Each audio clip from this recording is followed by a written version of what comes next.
looking at the Chiefs' offense, and everybody talks about, like, offense need to be patient. When you're facing them defensively, do you have to be equally patient and accept some of those little plays that you're going to get to give up some to? You have to be patient. Yeah, you have to be patient. You have to be disciplined for the most part. If he scrambles and picks up 5, 6, 7 yards, so be it. The thing you have to do is you want to make sure you prevent the big play over the top. So it's about being patient and disciplined. And a non-football question, but with all the crazy stuff going on this week, you've always talked about wanting to move forward and the desire to move forward, and the stuff that's gone on didn't happen under your purview. But are you seeing this week how hard it is to move forward and how hard it is to move away from the past for a lot of people, whether the fan base and all that, and then how is it hard to move forward like you want, given all the stuff that goes on? Yeah, it is. It is hard to move forward, just because, again, what we're trying to do is we're trying to get beyond those things that have happened in the past, and most of those things don't involve, myself, the coaches, the players, and so we're trying to make sure we're able to focus on what we feel is important for us as a football team going forward, and that's our preparation for this Sunday's game, more so than anything else. Is it a bigger challenge than you anticipated even when you came here a couple years ago? It's been a challenge, and just knowing that this was part of it. I mean, I understood what I was getting into, and to have some of the things that have come out to what degree they've come out, yeah, that makes the challenges a little bit bigger. Ron, I know you love talking about injuries. Just with regards to Curtis, I understand it's a day-to-day, week-to-week, and so on, but obviously considering how long this has been going, where are you at right now with the idea of how do you even, I guess, know whether he's even going to be available for you as you guys have to continue to make plans week over week? Yep. We'll continue to treat it day by day, week by week. The big thing about it, and the hard part for it more so than anything else, is that, when he was put on the COVID list or whatever you want to call it during training camp, those were 10 valuable days. And trying to get him back and the timing of getting him back and then, having something pop up, that's hard. And so we get that. So all we can do is just, depending on how he feels at the beginning of the week, we'll plan for him or we'll plan without him. And, the only one who really knows how he feels and where he is, it will be him. And we trust him because of who he is. He's a veteran guy that when he's right, he's as good as anybody in the league. That said, it's now another week. He did play last week, but barely. I know you've already gone the IR stint once. Doesn't appear you're doing that again. Is there any thought to, should we just rest him regardless of what he thinks, sit him down, let it guess so that in a month we have the second half of the season, he's ready for us? And we'll see how he is on Monday. But I don't disagree with what you're saying, but, a lot of things will hinge on how he feels Monday. He's, the last few days have been good days for him. But, when we talk to him on Monday, we'll see how he is. And I know that things like the Sean Taylor ceremony, it's not your side of the building per se, but you also were you've been part of the name change promotions and other things. So to some degree, I imagine you might have been at least aware of something. I guess to what degree, what's your sense of kind of what happened? How is it that? Well, all I know is that this is Alumni Weekend, and one of the things that they wanted to do was they want to honor one of the iconic players of the Washington football team, and Sean. And I think that's really cool. I really do. I think it's a long time coming for what he has meant to a lot of people, to a lot of fans, to a lot of players. But one of the neat things about doing it during the Alumni Weekend is a lot of his former teammates will be there as well to help honor him. So I think it's something that is really cool. And how it came about, it's something that's been planned. Sorry, just to follow up on that. But I assume to some degree, I know you're probably in your bunker getting ready for this game, but obviously there was a lot of emotion in town yesterday over, at a minimum, the idea of only hearing about this 3 days in advance. Okay. Again, I understand that's not your decision, right. But to that end, when you hear that, and this fan base, to John's point, has gone through a lot, and this was a guy that was important to people, do you kind of understand where people's reaction is, at a minimum, just not even knowing that this was happening until just a few days before the game? Well, I appreciate that. I appreciate the fans, being upset about it. I do, because it just shows how much they care. And I think that's a good thing. And again, for whatever reason, we made a mistake then. We own the mistake, but we're still going to honor Sean to the best of our ability and try and do it right from this point. I mean, that's all we can do. We can't change anything, and just, we're sorry. I apologize to the fans, just so they know that. But we do care about who Sean is. That's why we're honoring him. That's why his parents will be here. His family will be here as we go through that process of honoring him. We have some of his former teammates will be here. And we're going to do the best we can to make it right.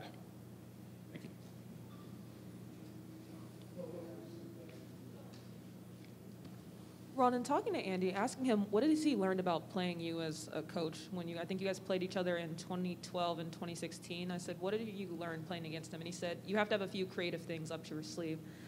When you hear this, working with Andy for those years, what are some of the ways that you notice like he could get creative with people that he's faced as former coaching staff? I think this year he's already faced 3 of his former students at this point in time. What have you learned about him and how he gets creative playing against you all? I think for you, when you face him, you have to expect him to understand that you know. You know what I'm saying? That you're thinking, okay, in this situation, this is what I'm expecting, but you got to realize Andy's probably thinking that you're thinking along those lines. So you've got to be very careful. As far as what he learns from us is that we are trying to figure out what he's going to do. Do we take chances and risks? Yes, we do, and I think he knows that. And now it's him trying to figure out when are you going to do those things. I mean, there's a little bit of a chess game going here, just because, I've always felt that Coach was a little unorthodox in some of his play calling, the way he handles things, the way he looks at things, but it has served him very, very well. And knowing that, you have to, in my opinion, you have to expect certain things. And a great example is what happened last year in the playoffs against Cleveland. On the 4th down and 1 when they roll out and throw the ball. I mean, that it's one of those things you said, God, knowing Andy, he'll probably throw it in this situation. And I go back to my very first game coaching with him when we were playing Arizona at home. It was a crucial situation, and when everybody thought we would run it, he threw it. We caught it. It was complete, but then, unfortunately, the receiver fumbled it. If he had held on to it, we'd have won the game, and instead, they got the ball. They were still backed up, but we just didn't stop them. Do you win a chess game in a situation like that where he knows that you know and you know that he knows that you know? How exactly do you win it? Like, how do you know what's most likely for him to do in a situation versus, like, I know he thinks I want to, it's a trap. How do you know what's a trap versus what's not a trap? How do you play that game exactly? Honestly, at that point, you're guessing. You're going with what either your gut instinct tells you or you're going with what your analytics are telling you. I mean, you have to use all of your tools and all of your, your sense against him. I mean, he is so unpredictable that it does make it hard. And, it's always been a challenge. It was a thrill to beat him one time. I can tell you that much. And just knowing that, who Coach is.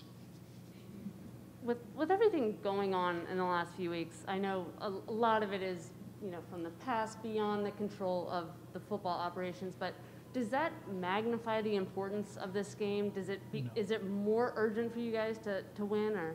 No. The only thing that's urgent that we win is because, this is now the 6th game of the season. I mean, each game is important, and we approach each game with importance. Moving from the past really is about the culture, is about, making sure we have the right kind of guys on the team, that we do the right kinds of things, and then winning is important. It will help. It does pull it away, but is it a must, a gotta, need to because of that? No. What we need to do is be the right kind of people. And I know with a criminal investigation you can't talk specifics. I don't want you to go there, but just knowing RV is a friend, a guy you've spoken of very highly. What is this like for you? Well, the hard part is just not knowing what it's all about, and that's the hard part. Because I don't know, maybe I could give some insight. But apparently, we'll just wait and see what happens. With the growing injury list, being down 2 trainers, how do you guys manage that going forward? How long can you go? What we were able to do was we were able to bring in a couple of the interns we had last training camp, who did a nice job for us. And the great part is they were both available and they both came back in. So we've added a couple extra hands. We've stepped up in terms of the doctors have been here a lot more. They have brought their people in a little bit more into the mix of the things that we have. So we've done everything we can to have hands available to work with the players. When you came in, you had your hands in basically like everything that was going on with the organization. Like this year, when things like this happen outside of football, is that a different sort of mindset for you to be in now, where it's maybe more siloed? It is. It's a little bit of siloed in terms of that my primary focus now is really with football. We do have meetings, and there are some things that do come across the table for me. But we've planned some things out as an organization, and some things that we've tried to do the right way. We had the crucial catch game we did in Atlanta. We did the Think Pink breast cancer for Mrs. Snyder last week. This week will be alumni weekend, and then we have obviously the salute to service stuff coming up as well. So I mean, all these things are planned in advance, and and we're we'll do the best we can to make sure we do them the right way. And when you think about building back up the fan base, is there anything you can do now that it's more siloed maybe than winning football games, or be in the community, or what is that like? Well, that's all part of it. I mean, whether it's doing something in the community, in the off season, it's the activations that we do per week. That making sure everybody understands that we do care. I mean, we're sincere about these things. These things we just don't do because it's mandated by the league. We do these things because we believe in them. Crucial catch for me, very personal. The Think Pink is very personal for everybody, especially the Snyders. Salute to service is huge. This alumni game should be important for all of us because these are the guys that help set the tempo for this organization in terms of winning. What they did back in the past, winning 3 Super Bowls and 2 World Championships. I mean, this team has a very rich history, and we most certainly do want to make sure we honor it. And then obviously the salute to service is very important. And the attendance has maybe slid a little bit this year. Is that something that you notice, or like when you're on the field, or is that something that maybe you hear about and kind of? Well, I hear about mostly from you guys reporting it, which I understand because it is news. And for me, my objective is to win football games, to get our fans, our supporters back in the stands. I mean, we've had a good crowds, but unfortunately, part of the crowd is the opponent. And we'd love to get it to where it's a sea of burgundy and gold with a little blue here sprinkled there, a little green sprinkled there, a little blue and silver sprinkled. That's it. And that's a goal. And this process takes time. And that's what we're working on, is trying to get this process right, get this team right, win football games, and get our fan support back. With Terry McLaurin, did that happen yesterday? Or? No, Terry came in and felt tight and sore, and so we just wanted to be careful with him, and have him checked out. And again, this is probably an abundance of caution.